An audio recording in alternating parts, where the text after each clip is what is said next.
Silent Hill 4: The Room is the end of an era. Despite mixed response from fans, primarily for some issues in the later half, it's certainly the last Silent Hill most people have anything positive to say about. Following Silent Hill 4, the team behind the original quadrilogy, Team Silent, were disbanded, something that most see as the death of the series. Despite the long-standing tale that Silent Hill 4 started as an unrelated game before joining the Silent Hill franchise, it seems it began as a spin-off, developed concurrently with Silent Hill 3 before becoming a numbered entry.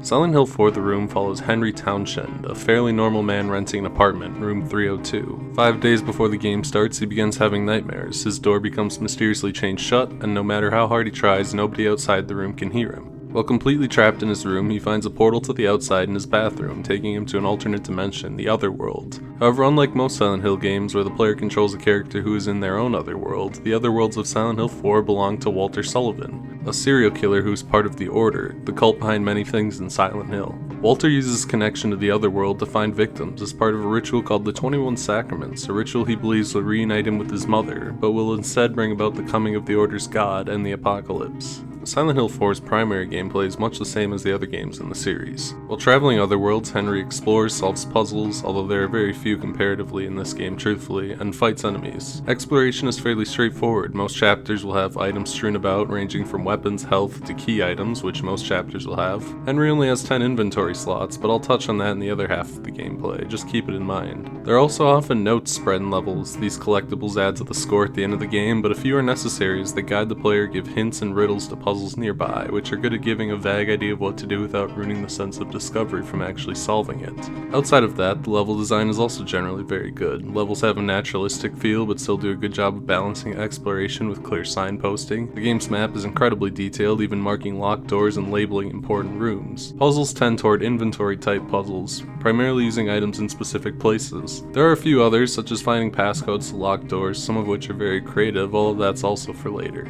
These two facets of the game are, and remain throughout, very strong. As for the combat, like always in the series, it's fairly stiff, although it's not awful. In combat, Henry can do normal attacks, charge his attack for big damage, or dodge. Dodging is fairly situational. It does give him some invincibility frames, but it's not all that strong, especially considering most weapons have invincibility while they're swinging, and as such it's easiest to just do damage at the same time as dodging attacks. Charging attacks is almost certainly the way to go. A solid charge attack does far more damage than a standard attack, and with some weapons it can cause an automatic knockdown. Attacking a downed enemy allows Henry to stomp them, which is an instant kill, preventing enemies from standing back up and speeding up the kill process. Mastering the combat feels like a real progression, from complete misery to understanding to abusing invincibility frames to decimate enemies.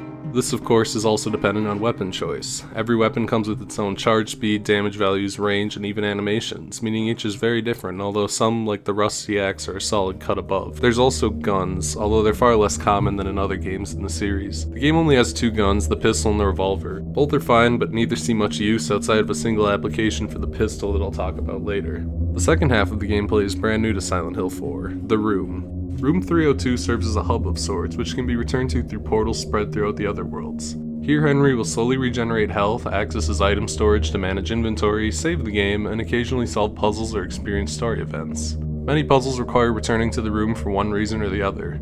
The room parts aren't very gameplay intensive as there's absolutely no threats there, but they are an interesting change of pace, and it feels nice to have a break in the room after a very intense segment. Control's a little rough at times. Speaking on the room segments first, they use tank controls, but with a very strange twist. The left stick can be used to move forward, backwards, or rotate, which, while not my preferred control scheme, is manageable given the room segment's slow pace, first-person perspective, and lack of danger. The odd part is that despite the left stick doing everything already, the right stick can also be used to rotate, but not to move forward. Outside of the room, the game controls mostly fine. Everything feels fairly good, although Henry's turn radius might be a little too wide. My most major gripe is the somewhat iffy camera. Unlike most third-person games, the camera isn't fully controllable, and the right stick only pans it in the direction pointed, which is strange and borderline useless. The L button can be used to reset the camera's position, but it doesn't like to cooperate, usually just zooming in really hard then returning to its previous position. There are some areas where it functions correctly, and Henry can point it as needed, but it's pretty rare. There's also rare instances where the camera gets stuck, which doesn't help, and lastly, while the game tries to guess where the player's trying to go when the camera angle shifts, Henry will sometimes begin careening into walls or enemies when the camera tries to be dynamic. Even on normal, the game can be fairly difficult. Early enemies don't pose much threat, but later enemies are hard or impossible to kill and can deal fairly substantial damage. The back half especially can feel really overwhelming. Hard is incredibly brutal, especially in the back half as always, as enemies can easily take out half of Henry's health bar in a matter of seconds. Unfortunately, unlike other games in the series, combat is the only variable affected by difficulty, with puzzles remaining unchanged regardless of difficulty, save for one slight alteration. It certainly would have been nice to see some different puzzles like in the earlier games. On top of the manual saves after dying, there's also a continue option, which begins Henry in the room he died in, although doing so harms his rating at the end, and that's something I'll touch on later. The game has a very strong visual identity, with each area standing out from the next very well, while still having a cohesiveness in the theming, as well as incorporating the common Silent Hill elements like the blood and the rust. The enemies are all very eerie and have symbolism I'll explain as they come up, but the game's most interesting thematic identity is the mother stuff. I'll be explaining Walter much more later on, but his obsession with the idea of his mother is very reoccurring in the Otherworlds. Often throughout chapters there will be long umbilical cord, as well as a real umbilical cord, and the room itself serving somewhat as a womb. The safety of the room is only half of this metaphor, but the portals themselves are symbolically vaginas, crawling out of the womb into an unsafe and nightmarish world. It's certainly a fascinating choice for the game's theming. Additionally, the music is fantastic. If the last few games haven't made it clear, I'm not much of a music guy, but every piece of music, especially unique tracks in certain areas, are really cool. It's not just orchestral and moody pieces, but mixes some rock in there too. It's definitely worth a listen. Well, the following section is spoilery, so warning here I guess. I have a hard time making a succinct conclusion here. I'll add another warning about midway through where I think I'll have a better chance at explaining my thoughts. The game begins in room 302, room 302 also being the chapter name. The chapter is an introduction to the room and its mechanics. At first the room is in the Otherworld, but then Henry awakens in his bed. Every time Henry leaves the Otherworlds, he awakens in his bed, although I promise there's no just a dream twist, it's just the way the Otherworlds work in this game. There's a few things established here, with a small scene that can be seen through the peephole and a letter under the door. These door scenes mostly give insight into the Superintendent, Frank Sunderland, father of Silent Hill 2's protagonist James, and Henry's neighbor Eileen, who becomes very important later. The letters are usually from a man named Joseph Schreiber, the previous occupant of room 302. In fact, the opening scene in the Otherworld room 302 is played as Joseph. Joseph was a writer researching Walter, and these notes often contain hints and exposition. At some point, a large crash is heard, and when Henry goes to the bathroom, he finds a gigantic hole in the wall. Crawling into this hole, Henry is transported to the first of Walter's Otherworlds. The subway world is basically a normal subway. Rabid dogs, monsters, horrors, blood everywhere, holes in the bathroom. Upon arriving, Henry meets Cynthia, a girl who is also lost in the Otherworlds, and begs him for help. While she will follow on and off, she has a strong tendency to wander ahead and disappear for good portions of the chapter. The first enemy of the game is encountered here, the sniffer dog. Sniffer dogs are fairly basic enemies who pounce at Henry and seem to represent both the pet shop incident that will come up later, as well as having more birth imagery, as their long tongues resemble umbilical cords. This is another theme in the franchise. The Otherworlds and their monsters tend to be symbolic of the characters' struggles and memories. When the game was released, the official website had a section called Another Crimson Tone, which was essentially a series of lore articles. These offer some insight on the locations and victims tied to Walter. In her early teens, Walter would often see Cynthia in the undistorted version of the subway world, South Ashfield Station, but was rejected by her, hence the location and victim. I'll be frequently referencing Another Crimson Tome as we go on. Cynthia disappears as the dogs arrive, running into the bathroom, but when Henry goes in, he only finds a portal. The room has a few things to do and is a necessary step. Henry gets the pistol, straightens a table, reads a new note, and gains access to a new peephole into Eileen's room. This peephole was actually Joseph's attempt to tunnel out, but occasionally has events for Eileen much like the door peephole. Upon returning to the subway world, a mannequin is in the bathroom, which gives Henry coins that are needed to open gates in the subway. This area has the first greedy worm, which isn't an enemy, but is instead a large symbolic umbilical cord running through portions of the station. Ghosts are also introduced here. Ghosts are a really big deal in Silent Hill 4. These ghosts are the soul of Walter's victims, and act far different than anything else. Ghosts are entirely unkillable, and when they can be knocked down, they'll always rise back up. There is an item later, the Sword of Obedience, that can pin ghosts down, preventing them from standing back up, but there are only 5 of them in the game. Thankfully, if one desires, they can pull the swords back out after use and reuse them, but after pulling one out, the ghosts will begin moving again. Ghosts can also sometimes follow Henry through rooms and deal damage to him just by being close to him. Ghosts are a very large nuisance throughout the entire game. The first golf club shows up here, which are worth noting due to their high power early on, although they break after a few uses. Cynthia calls Henry on the intercom, telling him she's found an exit. but to get there requires going up the escalator. The escalator is absurdly long and lined with wallmen all the way up. Wallmen, as the name implies, pop out of the walls and do some pretty harsh damage when they attack, and on the escalator it's pretty tough to avoid them. As for what they symbolize, I'm unsure. My best guess is that they may be tied to the water prison world, as children from the Wish House orphanage, which I'll get to soon, were placed there for brainwashing. Each cell in the prison has peepholes connecting it to room 302 for the guards who observe the children, hence wallmen.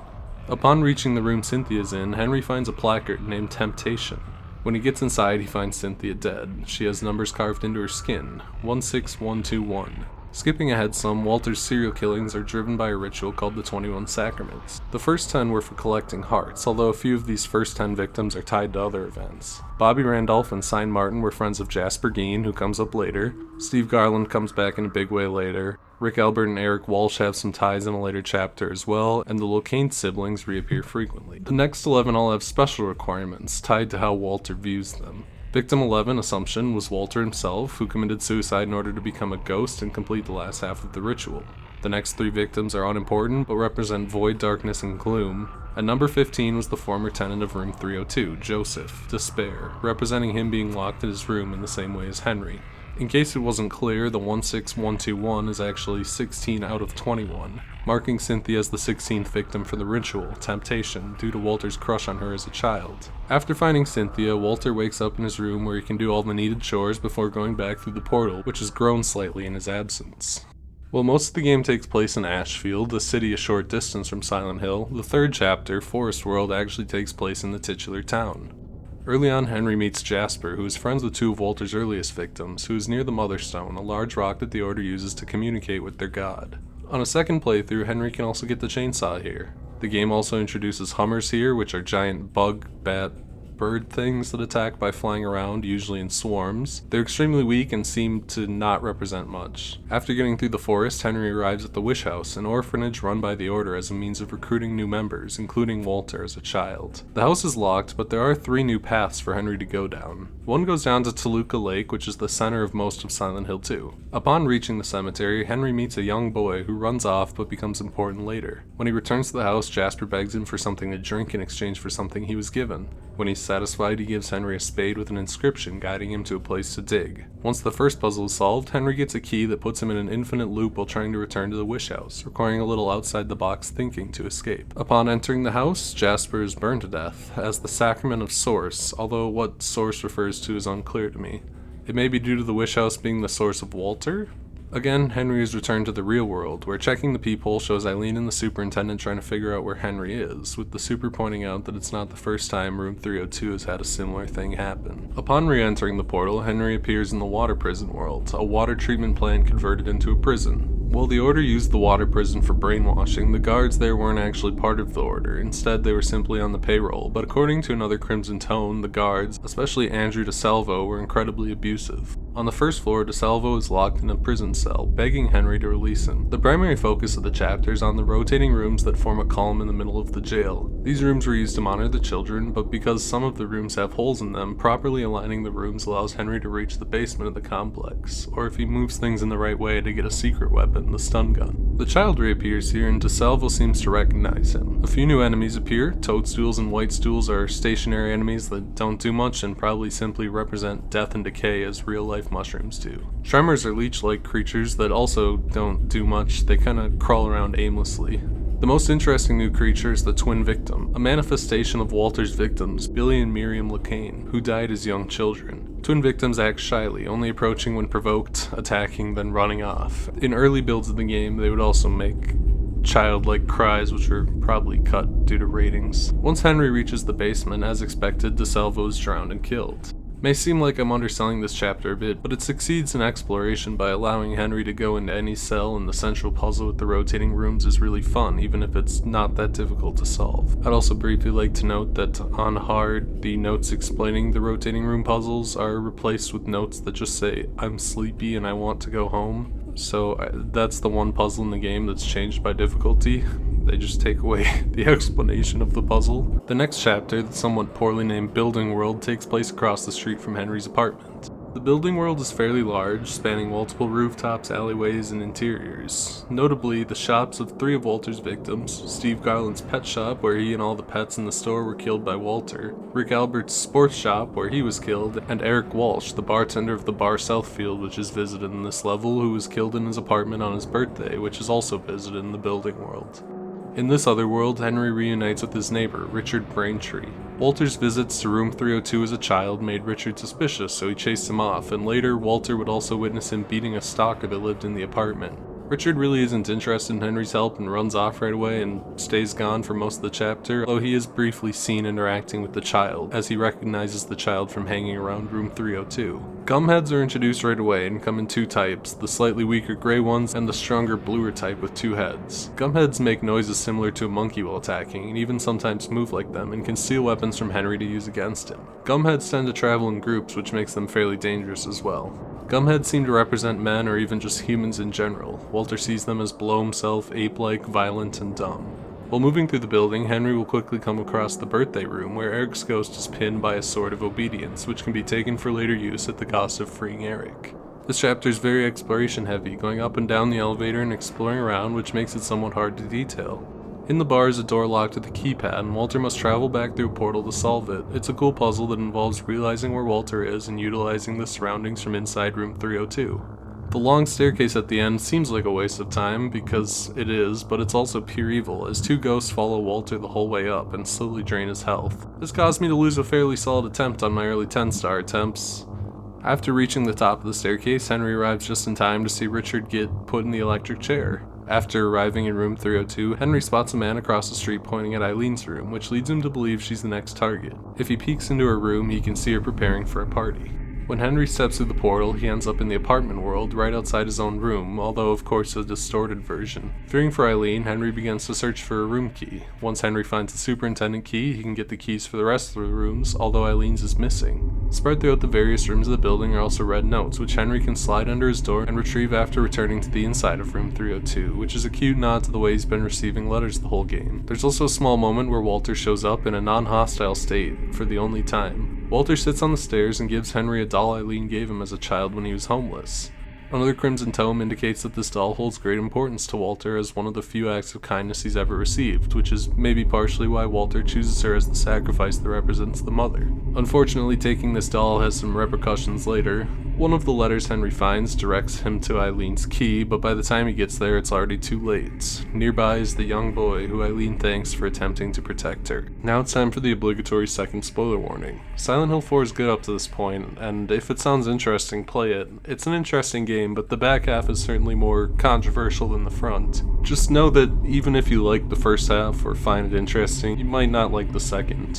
I do, mostly. Just be aware it's different. It's hard to discuss without spoilers, so I guess I'll just get into it. Henry awakens in his room again, and a report on the radio states that Eileen is now in the hospital in critical condition. The portal he's used previously has sealed itself, but he can build a new one by placing the placards of Walter's other victims on the wall. This new portal takes him to the hospital world.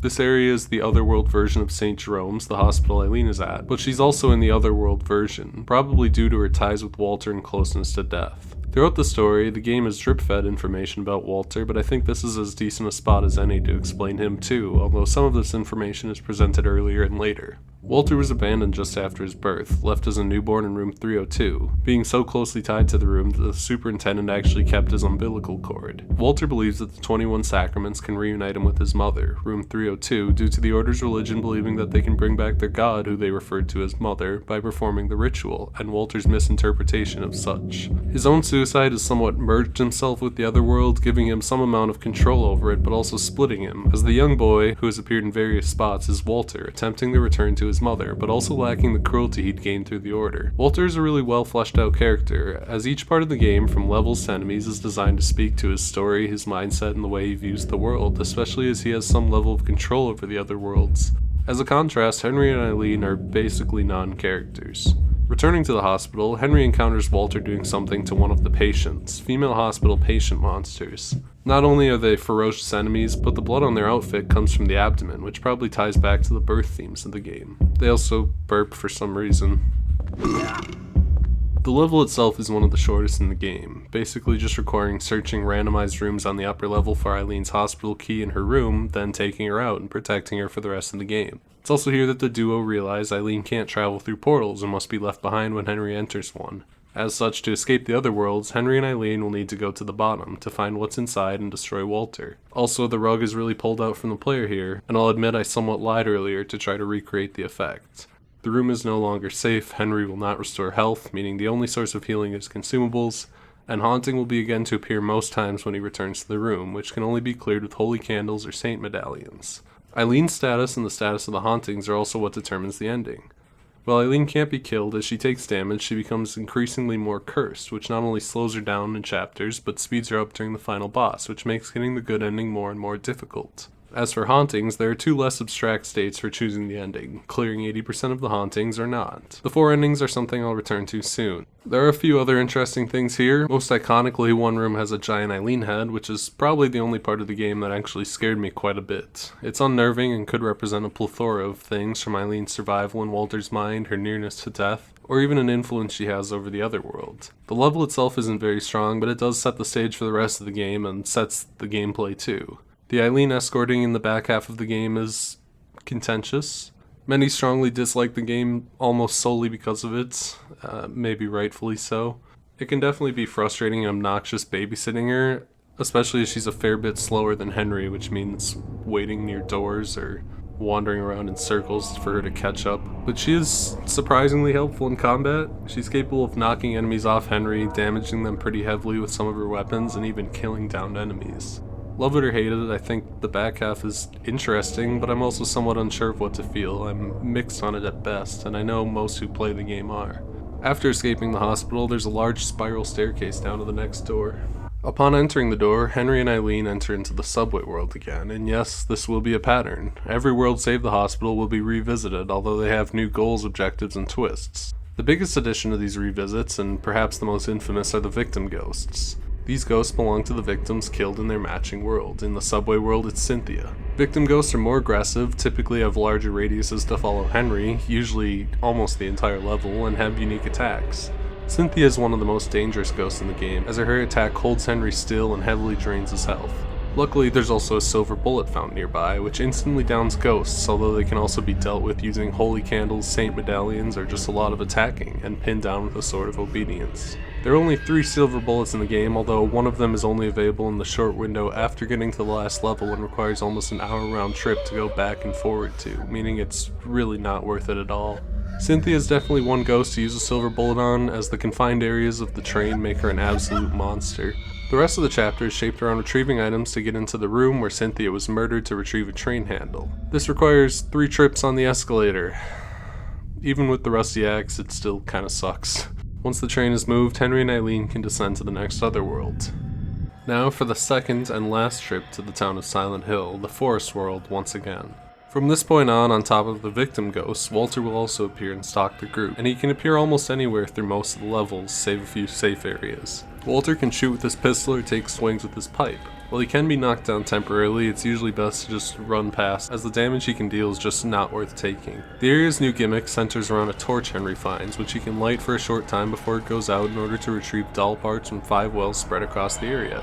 It actually makes a solid level design too, as it requires a bit of planning to carry flames to the wells and carry the doll pieces back as they take up inventory slots. Said doll is in the middle of what's left of the wish house, which is burned to the ground with Jasper, and the doll is obviously representative of Jasper, who also appears as the most underwhelming victim ghost. Jasper looks cool as he's constantly on fire and does have some powerful attacks like a huge burst of flame, but he's very slow and only goes through about 3 rooms, meaning he's borderline a non-issue.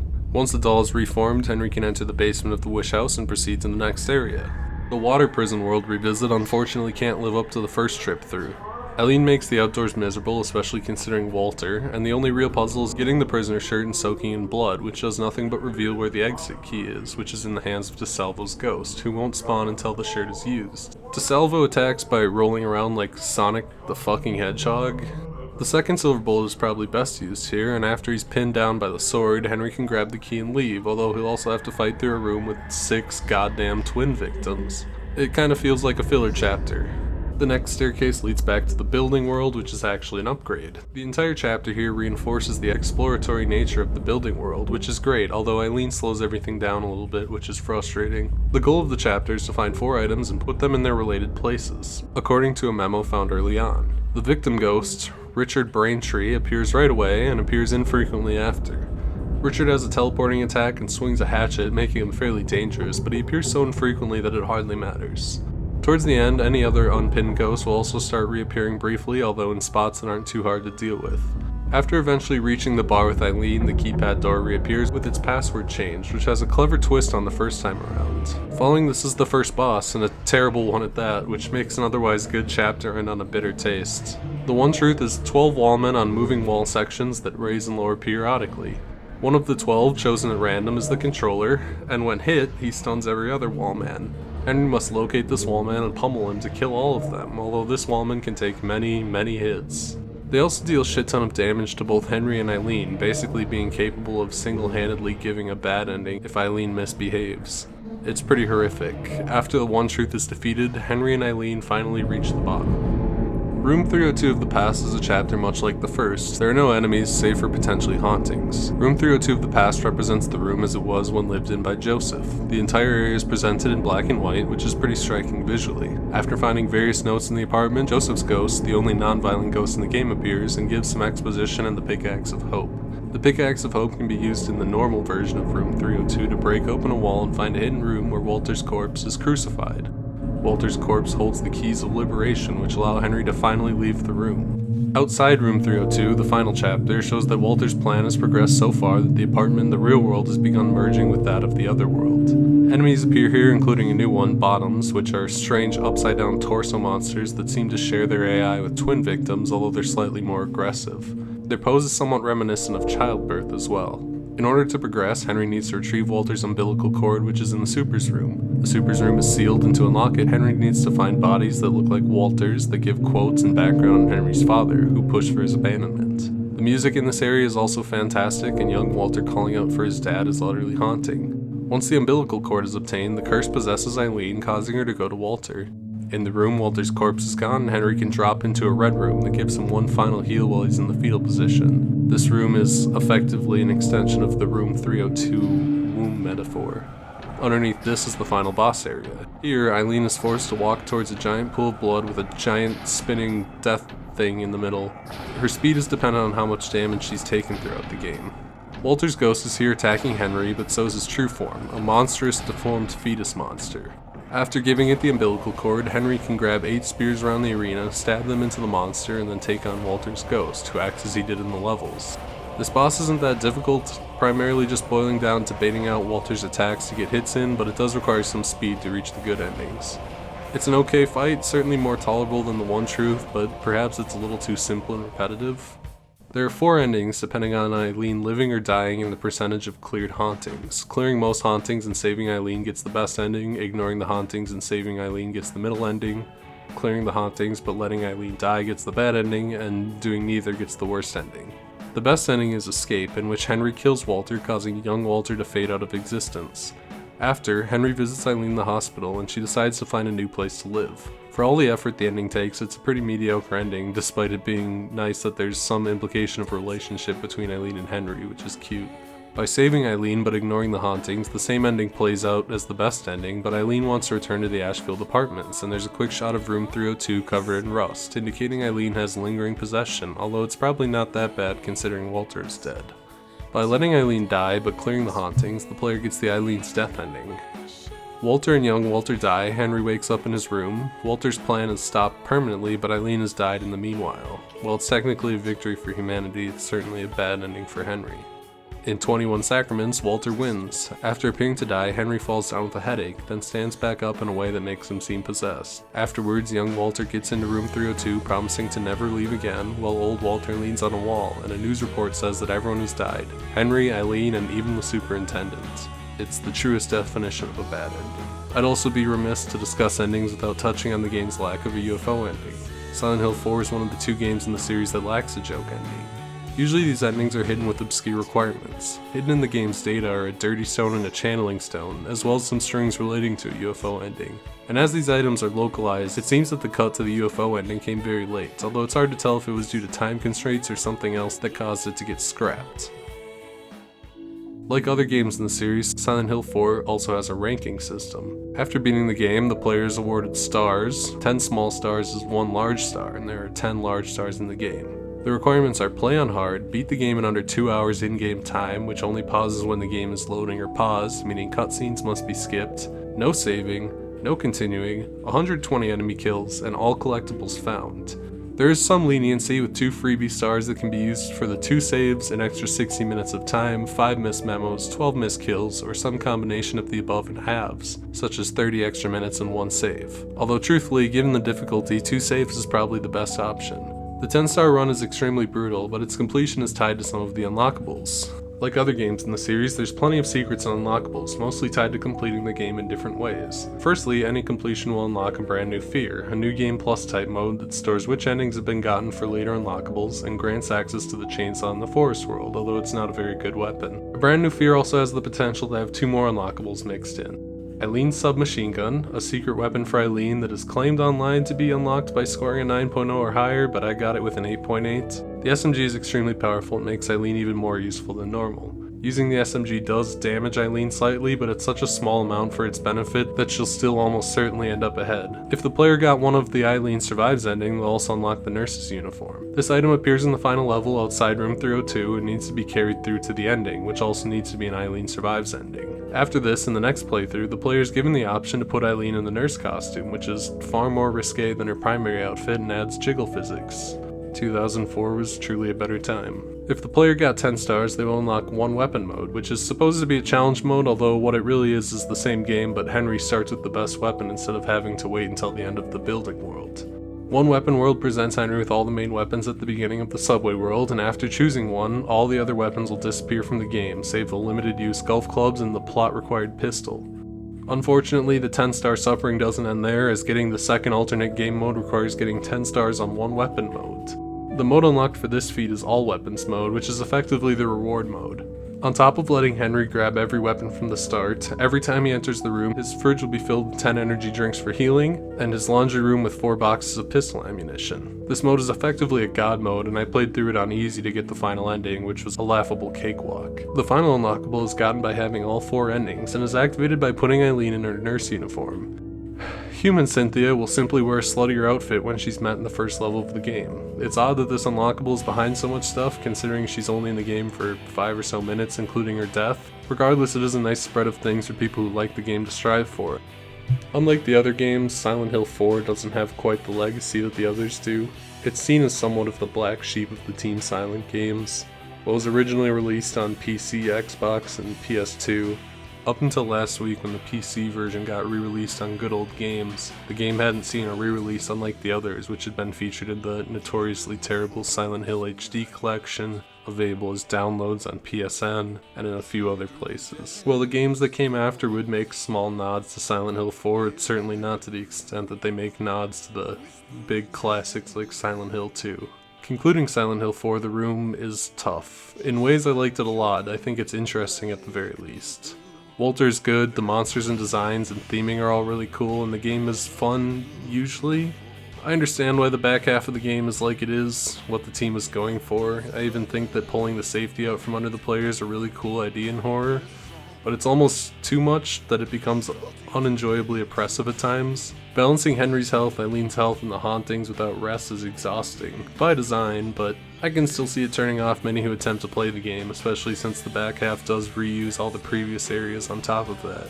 Escort missions are very rarely enjoyable, and at times it got grating to have to stand near every door for Eileen to catch up, but despite that, I don't think I can say it really ruined the game for me. Everything said, I do think it's a good game mostly, with some good ideas mixed in with some questionable execution. While Halloween has accidentally passed by me for this video, I think it's an interesting game, and I'd say most horror fans would probably like at least half of it. It's definitely worth a shot, if nothing else. Breathe the life into